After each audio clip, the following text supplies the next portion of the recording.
Hello students, I welcome you again to online classes conducted by KVS Jabalpur region. This is class 12 English and I am Komila Mirani, PGT English from KV number 3 Sagar. Today we shall deal with stanza 3 and 4 of poem number 2 from textbook Flamingo, an elementary school classroom in a slum.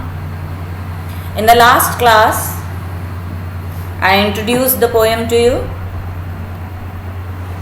told you about the poet Stephen Spender, and we dealt with stanza number 1 and 2. Today we shall continue with the poem. A quick introduction to the poem. An elementary school classroom in a slum. It has been written by Stephen Spender. It exposes the glaring gaps, the marginalization, the differences that occurs in our societies. It shows the gaps between the rich and the poor, the haves and the have-nots, or the privileged and the unprivileged sections of the society. The aim of the poet is to portray the conditions of children residing in the slums who go to the slum schools, but the objective of education remains unfulfilled. The central idea of the poem now. The poet has tried to present a true picture of the life of school children who live in slum areas. Such children lead miserable lives because of poverty, illiteracy, and different problems. They remain depressed. Their physical conditions are also very bad, like they have pale faces. They don't have energy, shine, enthusiasm. They look thin, skinny. Bones are peeping out of their bodies. The poet has compared these children to weeds that have been uprooted. They cannot resist the injustice done to them. They are physically weak. They are unnourished. And what does Stephen Spender do? He voices his concern for these children who have no opportunity to enjoy the blessings of life and nature. He makes an appeal to the educated, the civilized class of the society, the policy makers, the people who implement the policies, the people who inspect whether the policies have been implemented or not. He makes an appeal to all of such people to bring a positive change in the lives of these people through education and empowerment.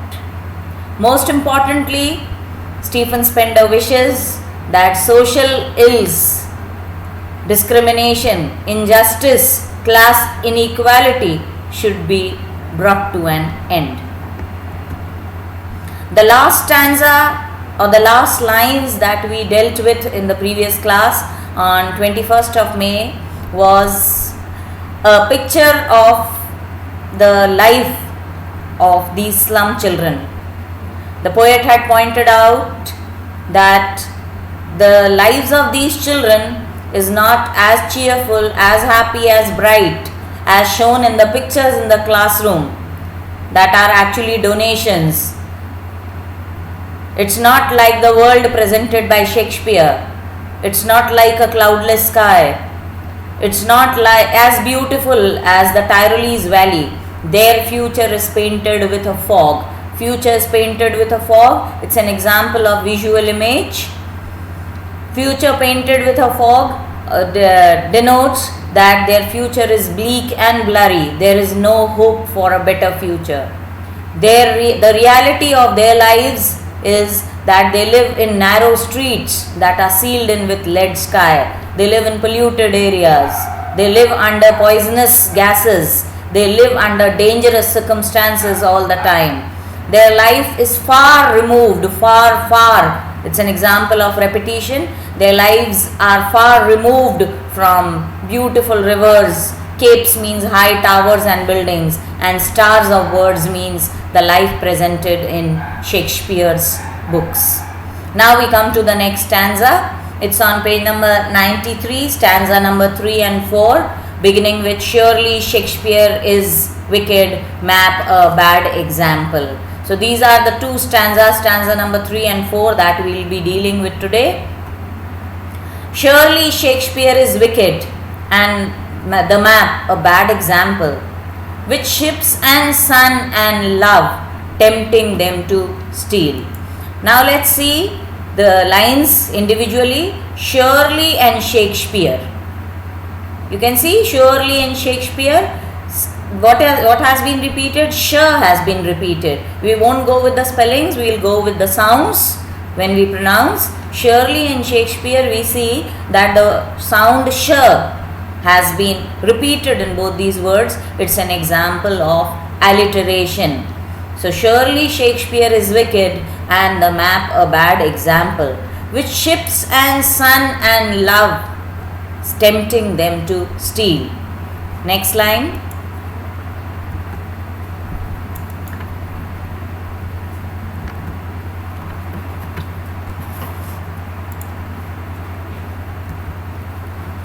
On their slag heap, these children wear skins peeped through by bones and spectacles of steel. Here also in this line, spectacles of steel. Sir has been repeated, spectacles and steel. So it's also an example of alliteration. With mended glass, like bottle bits on stones, all of their time and space are foggy slum. So blot their maps with slums as big as doom. This is stanza number 3. The whole stanza is in front of you. Surely Shakespeare is wicked, the map a bad example, with ships and sun and love tempting them to steal, for lives that slyly turn in their crammed holes, from fog to endless night. On their slag heap, these children wear skins peeped through by bones and spectacles of steel, with mended glass like bottle bits on stones. All of their time and space are foggy slum, so blot their maps with slums as big as doom. First let's have a look at the rhyme scheme in this stanza. The line endings have words like example, steel, holes, children, steel, stones, slum, doom. None of the words rhyme with each other. As I told you the other day when I had started the poem is written in blank verse or free verse. So there is no particular rhyme scheme in the poem. As about the figures of speech or the poetic devices that have been used here, surely Shakespeare, just now I told you, it's an example of alliteration. Shakespeare is wicked, the map a bad example. Ship and sun and love tempting them to steal. There is no alliteration here. For lives that slyly turn in their crammed holes, again there is no alliteration. On their slag heap, these children wear skins peeped through by bones and spectacles of steel. Again no sound has been repeated, so no alliteration. With mended glass like bottle bits on stone. With mended glass like bottle bits on stone, it's very obvious. The figure of speech that has been used here is visual image as well as simile, because like has been used. All of their time and space are foggy slum, so blot their maps with slums as big as doom. Now we deal with the explanation. Why does the poet say that Shakespeare is wicked and map a bad example? Now why does he refer to examples? He refers to example because these are the things that are hanging on the classroom walls. These are the things which have been used to decorate the classroom walls, and they should be setting examples in the life of children, so that children learn, children get inspired, children get knowledge from them. Now Shakespeare is considered to be wicked for slum children because, as I told you, that Shakespeare is a poet, a dramatist, a writer of the elite classes, the royal classes of England. and he did nothing for betterment, for improvement in the lives of slum children, the poor sections of the society. Therefore he is wicked. Yes, his writings fail to inspire or motivate the children. Therefore he is wicked. This could be an important question. Why is Shakespeare described as wicked for the slum children? Now, why is map a bad example? The map is a bad example because the map presents a generous world. The map presents the brighter sides of the world, and the lives of the slum children, they are miserable. There is only poverty and hunger. There are narrow streets. There are skies that are full of lead skies, that are full of pollution, and there is nothing as good as that is presented on the maps. The ships and the sun, the other beautiful pictures that have been used to describe, to decorate the classroom, like the ships and the sun, the beautiful sceneries, these things, rather than motivating the children, they tempt the children to go to the wrong side of life, to steal, to do wrong things. The love that has been presented in Shakespeare's books, in Shakespeare's dramas, there is no such love, there is no such positive, there are no such positive things in the lives of slum children. And therefore these things, the ships, the sun, the love, that are provided as examples in the slum classroom, rather than motivating or inspiring these children, they tempt them to do wrong things, like they tempt them to steal. Now this is very obvious. Why? Because when someone does not have something, for a very simple example, if there is a hungry person in front of you, and if you present a picture of food, delicious food in front of him, of course he would be tempted to steal that food. If there is real food, a dish of food in front of that person, the hungry person would naturally be provoked to steal. So these good things which are missing from the lives of slum children, they tempt them to do wrong. Because the lives, for means here because lives of these slum children, they slyly turn in their cramped holes from fog to endless night. Now this is a very helpless picture of the lives of the slum people and the slum children. Of course, the lives of these slum children, they are hidden from us. The slums have been described as cramped holes. It's a metaphor. Why cramped holes? Means because they are dark, dingy, very small. The slums are so small that they have been compared to cramped holes. We do not know what happens inside them.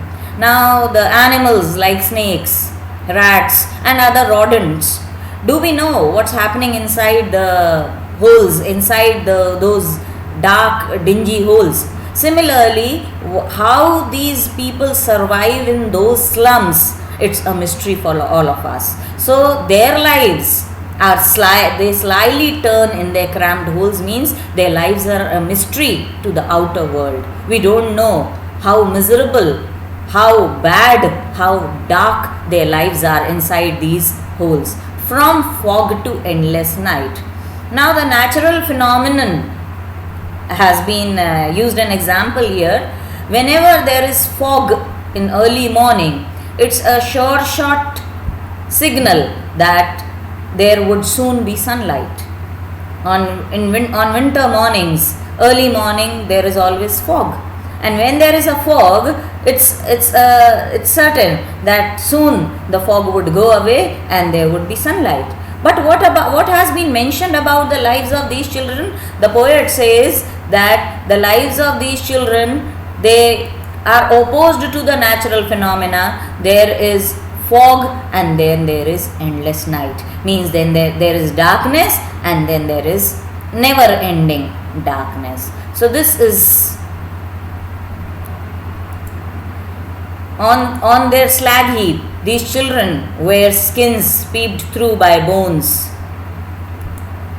On their slag heap, these children wear skins peeped through by bones and spectacles of steel with mended glass like bottle bits on stone.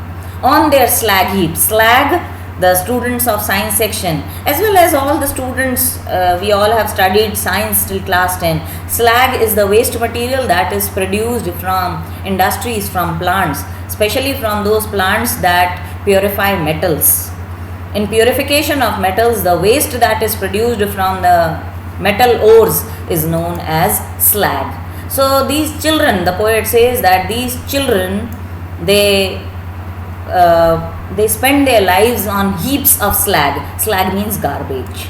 So there's a lot of garbage, there's a lot of dirt, refuse near the houses, near the slum areas, and these children, they seem to be wearing skins. They don't have enough to survive. They don't have the basic necessities of life. So instead of clothes, what does the poet say they are wearing? They are merely wearing skins on their bodies. There is only one covering on their body, and that is skin.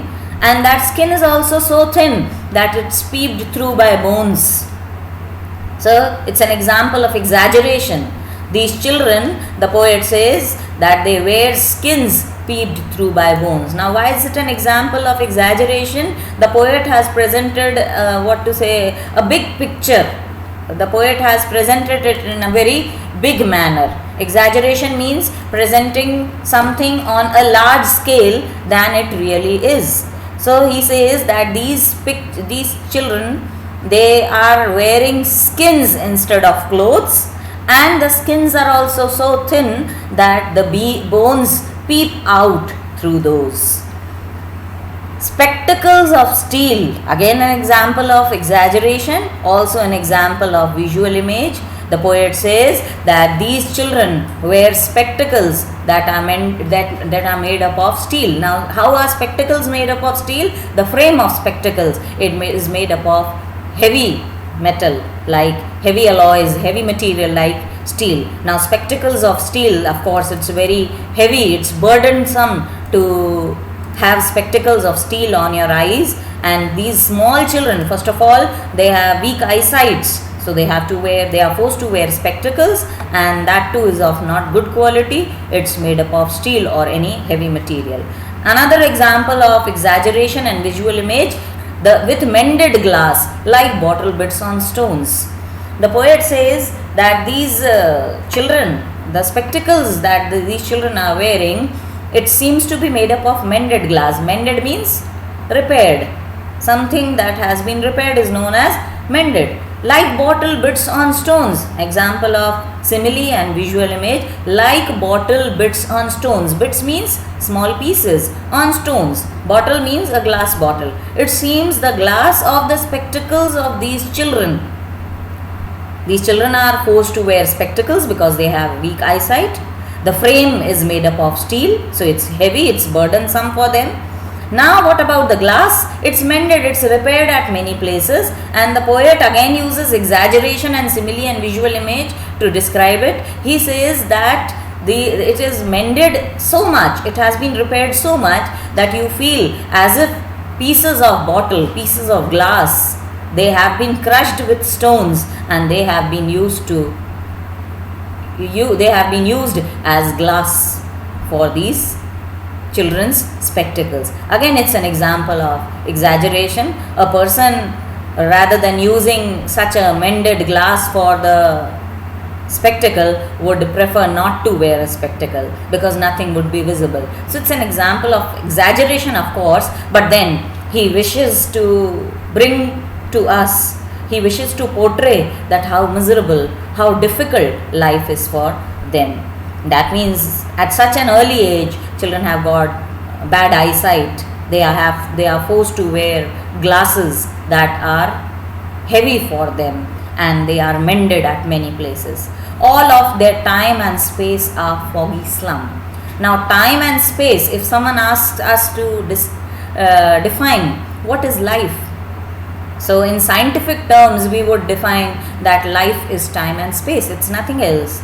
A certain amount of time has been given to us by the Creator, and a certain amount of space has been lended to us that we have to use in our lifetime. So time and space together means life. So all their life are foggy slum. So the life of the slum children, it's only fog, it's only slum. Why only fog? fog because they cannot see beyond it.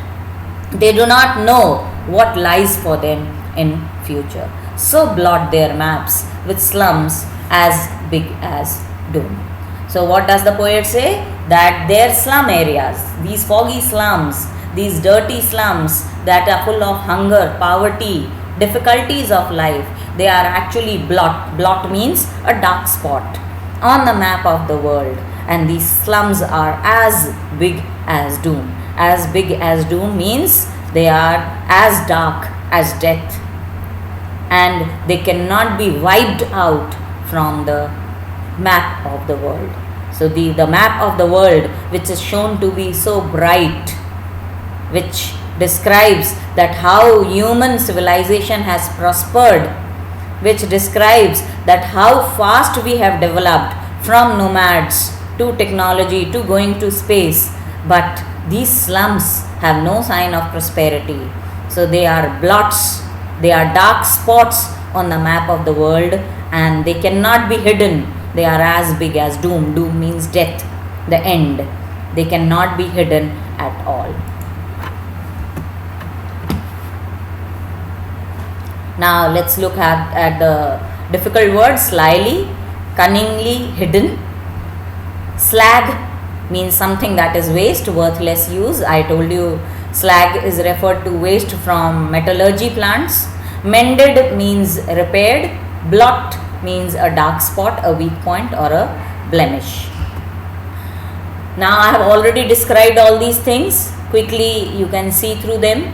These children have dark future. The options in their lives are limited. Then the pictures on the wall have no meaning for these children. The pictures of maps, sun, ship indicate travel, love, acceptance, and this is beyond understanding for these children because they have never experienced these things, these feelings in their lives. Instead, the desire for love and acceptance will force them to enter into the world of crime, like stealing. Crammed holes. This is a picture through which the slums have been presented to us. It's an example of metaphor, a visual image. It indicates the small homes that are filled to capacity. These children, these slum people, they have adapted themselves to live in these spaces. Then from fog to endless night. From fog is an example of alliteration that I had missed. For has been repeated in from and fog, therefore it's an example of alliteration. Fog is a metaphor used for day. Endless night is a metaphor to indicate that these difficulties, these challenges will never come to an end. The children are so thin, so skinny, so bony that their clothes are like skin. The skeleton, the bones are visible through them. This is due to lack of nutrition. It's also an example of exaggeration, I told you. These children are wearing glasses made up of steel, which are cheap, which are burdensome, which are uncomfortable. Then, like bottle bits on stone is an example of simile. Yes, the lenses, the glass that is used in the spectacles, they have been repaired. Now, this may also mean, the far-fetched meaning would be that dreams have been broken, like the glass on the spectacles has been broken. It may also mean that their dreams also have been shattered or broken by the harsh realities of life. So, bottle bits on stone. So, bottle bits on stone, the far-fetched meaning, the hidden meaning could be, symbolic meaning could be that their dreams have been shattered by stones. Stones means the difficulties or the harsh realities of life. The poet goes on to say that the time and space of these children's lives, it's only fog and slum. Again, it's a metaphor which shows that their life is dark, dirty, there is no hope for a good future. The chances of escaping have further been reduced by building bigger slums. Now in the next stanza we will see that the education system also fails to help them. Now why does the poet brings into light the education system? The title of the poem is An Elementary School Classroom in a Slum. We have seen a picture of the lives of these slum children. Now what is the duty of the authorities who are responsible for providing education. Education must bring empowerment. Education should aim at all-round development of the lives of people. It should bring improvement or betterment in the lives of people. Now, if this education fails in its objective, then what's the use? They will continue to live a life of misery. So the poet says that we all have a duty. This is the 4th stanza of the poem. Unless governor, inspector, visitor, this map becomes their window. And these windows that shut upon their lives like catacombs, break, oh break, till they break the town, and show the children to the green fields, make their world run azure on gold sands. Let their tongues run naked into books, the white and green leaves open. History theirs, whose language is the sun. This is the final stanza of the poem.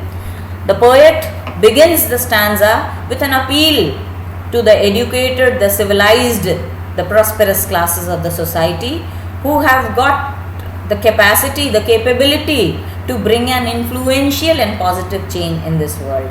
Governor, people who rule, people who make policies.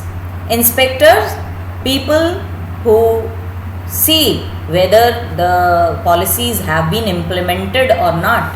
And visitors means common people, educated people like us who go and visit these schools, these areas, whether for field work, whether for research work, or whatever it is. Unless these people come together and they get determined to bring some influential and positive change in the lives of these people, nothing can be done. Unless means if nothing is done, there is no use of such education. Now, what is the duty of these 3 people? What is the duty of the civilized class? The duty is that this map becomes their window, and these windows that shut upon their lives like catacombs should be broken. What does the poet want? The poet wants to remove the difference between the sight that is seen out of the windows of the classroom and the map that is hanging in their classroom. The map in the classroom, what does it show? It shows a bright world, a progressive, a prosperous world which is civilized, which has got all good things, the bright things, the blessings of nature are available to the people. But the windows of the classroom, what do they show? They show foggy slums. So what does the poet want? The poet wants that the difference between these 2 worlds should be abridged. The map should become their window, and these windows that shut upon their lives like catacombs. These windows, which windows? The windows of the classroom. These windows, there can be a question, what do these windows refer to? These windows refer to the windows of the classroom. Now, why are these windows being referred to? Because they have closed the children inside the 4 walls. The children are forced to study within the 4 walls of the classroom. The lives of the children, they are very limited. Very limited. Nothing is available to them very generously as shown on the maps of the world. So the poet says that these windows have forced the children to lead lives like the graves in catacombs. CATACOMBS, catacombs. What are catacombs? Catacombs are actually, you will find them in the history of Roman Empire. They were dark underground galleries that were dug during the Roman Empire time to bury the graves, to bury the dead bodies. So many were the dead bodies that there was no space on the grounds. So dark underground galleries were dug to bury the dead bodies. Now when a dead body goes into the catacombs, there is no chance to come back. So these windows of the classroom, they have narrowed the lives of the children. They have shut the lives, they have closed upon the lives of these children, just like catacombs, where there is no hope for betterment, for improvement, or for revival. So the poet wants that the difference between these two should be brought to an end. Break, oh break, till they break the town. So what should be broken? These windows should be broken. Now what are these windows? The barriers in the lives of the poor people. What are these windows? These are barriers in the lives of slum children, which are preventing them to have real knowledge. So these barriers should be broken. The difference, the discrimination between the rich and the poor, the discrimination between the world that is shown in maps, in pictures and sceneries, and the lives of the slum children, it should be broken. Broken till they break the town, means all the barriers should be broken. And these children should be taken out of the four walls of the classroom to the green fields. Where should these children be taken? To the green fields. Why to the green fields? Where children see for themselves, where children do for themselves, and the knowledge that they gain, that is permanent in their minds. Make their world run azure on gold sands. Azure means blue color. Now what does the pictures in the classroom show? The picture shows that the sky is blue. The picture shows that the sands are golden. When the sun is setting, the sands on the beach, they appear to be golden. Now if the child is shown all these in pictures, will he be able to imagine the reality of it in his real life? No, he has never seen it. He has only seen it in pictures. How does he associate himself with it? So what does the poet want? The poet wants that the children should be taken to the green fields, where they know that yes, there is greenery in the world, where the children learns from the world of nature. Make their world run azure means the children should be taken on sea beaches, where they see for themselves that the skies are really blue and the sands are really golden. Let their tongues run naked into books, the white and green leaves open. Now when the children are sitting in the classroom, in the four walls of the classroom, their tongues are only able to taste what's shown in the books, the black and white. But when they, because knowledge is given through books or through pictures, nothing else. There is nothing like learning by doing or learning by seeing. So the poet wants that their tongue should be allowed to taste white and green leaves open. They should be taken into the world of nature, where they taste things directly, where they get knowledge directly, without anything, without the walls, without any barrier between nature, the real world, and the children. So if the children are to be really empowered, if these children if any improvement is to be made in their lives, they should be taken out of these four walls of the classroom. Their tongues should be allowed to run naked. Run naked means their tongue should be allowed to taste without anything interfering, acting as interference between them and knowledge. So it's the world of learning by doing. White and green leaves open. White and green leaves means the book of textbooks as well as the book of nature should be serving as a teacher for these children. And the last line is the message, the powerful message, positive message of the poet. The poet says, history theirs whose language is the sun.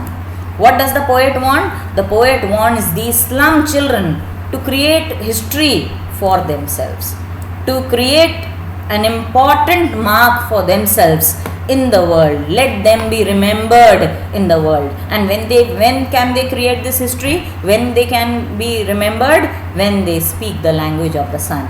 Now, speaking the language of the sun that means when they spread their warmth, their knowledge, when they are powerful as the sun. These are dark underground. This is a picture of dark underground galleries that were built during the times of Roman empires. This is a picture of the window that is acting as a barrier for the children, because of which they are not allowed to go and taste knowledge directly. Golden sands. Now what does the quickly let's recap the fourth stanza. The poet appeals to the government, to the public, to make these maps on the walls, the children's vision, so that what is shown in the map, what is shown in the pictures, it becomes a reality in the world of children. The classroom windows that have restricted the opportunities, they have to be broken open. That means all barriers should be removed, discrimination should be removed. Break, oh break open.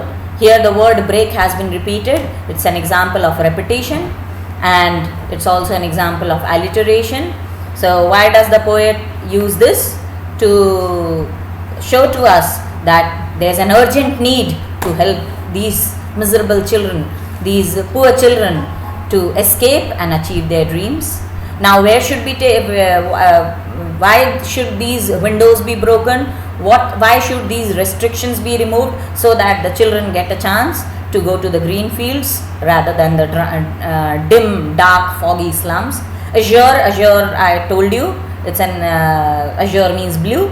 It's an example of visual image. It allows you to imagine the blue skies. It's opposite. It contradicts the foggy slums with lead sky where they live. So they should be taken out from the foggy slums that are located under the lead dark skies, and they should be taken to sea beaches where they can see for themselves that skies are blue and the sands are golden. The sunny warm sands of the beaches, the bright blue sky, it will instill in these children a hunger in their minds for knowledge, and they'll be able to absorb such knowledge directly without any hindrance. White and green leaves, it's an example of metaphor. White refers to the pages of the book. I already told you. Green leaves signify the clean environment, prosperity, the world of nature. Nature is a big teacher, and if children learn from the world of nature, the knowledge that would be in their minds, it would be a permanent imprint. Then the last line says that empowerment or change in their lives will come only when they are able to speak the language of the sun. That means they should, language of the sun. Sun represents many things. Sun is the power that is running the world. The first important lesson that sun gives us is justice. When the sun shines, it gives equal warmth and light to the whole world, without discriminating between the rich or the poor, without discriminating between the high and the low. So speaking the language of the sun means speaking the language of justice. Second, spreading warmth, spreading knowledge, spreading light in the world. So let the children speak the language of the sun. Let the children seek justice. Let the children experience justice. Let all the inequalities and injustice be removed from the lives of slum children. Then only they will be able to speak the language of the sun. That means they will become powerful and they will be able to create history. Now this is a quick summary of stanza 3 and 4. I have already told what all is contained in it. You can go through this summary. This is one stanza which I have taken as an example. Such kinds of questions do appear in the examination. The literature section, section C, the first question is an extract from the poem. So this extract I have taken from the last stanza of the poem. Unless governor, inspector, visitor, this map becomes their window, and these windows that shut upon their lives like catacombs. Why does the poet invoke the governor, inspector and the visitor? What does this map refer to? How can this map become the window of the children?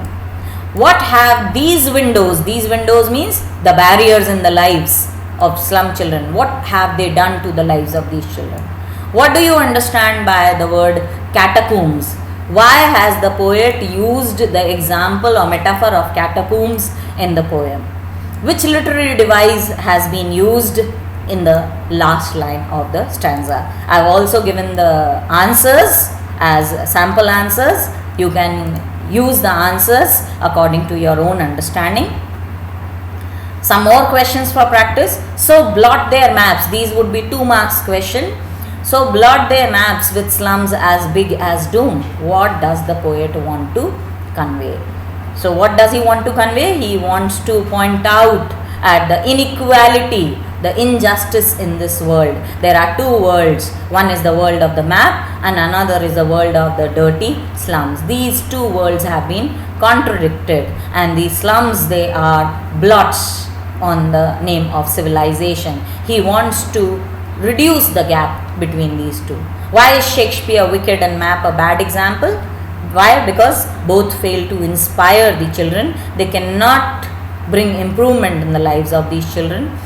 What does the poet mean by the saying, let their tongues run naked into books?